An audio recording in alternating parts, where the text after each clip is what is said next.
We see in the Old Testament, this love of God is described as a father's love for his children. We see that in our first reading today.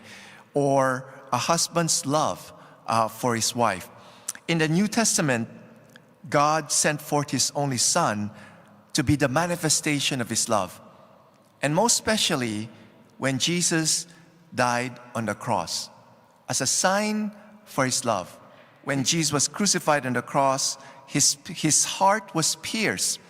Blood and water came forth. And the water is the living water that Jesus promised to all of us, right? That is the Holy Spirit.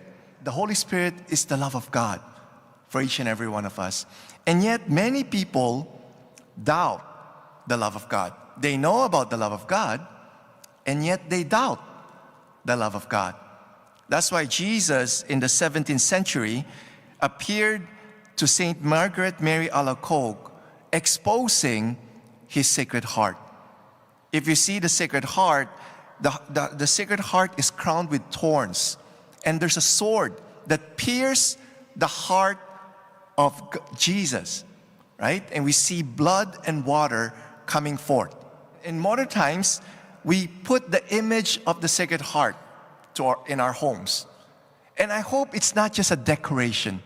I hope it's not just for our house to look good. When we put the Sacred Heart in our homes, it signifies that the love of Jesus rules over our family. And if He's ruling in our family, His love is ruling in our family, there is no reason to worry or to doubt. I'm a priest I celebrated 9 years of priesthood yesterday, and there are times wherein I still worry. I still doubt. That's why I have to ask myself, who is in charge of my life? If I'm in charge of my life, then I have a reason to worry. But if it is the Sacred Heart of Jesus ruling in my life, I have no reason to worry. Because worry is a form of unbelief. Worry is a lack of trust in the love of God. It's blocking us from experiencing the love of God in our life. That's why it hurts Jesus whenever we doubt His love.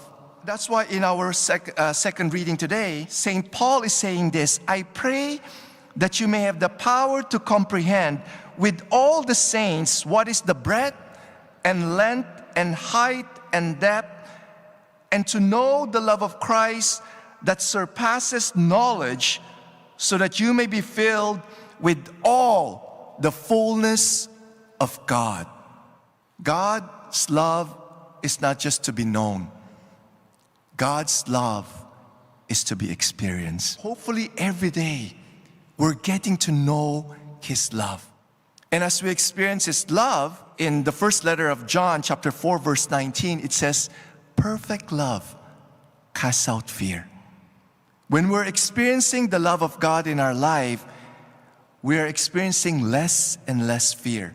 So I really encourage everyone, put an image of the Sacred Heart to remind you that the Sacred Heart of Jesus rules in our life. And as we experience His love for us, then there's no reason to worry.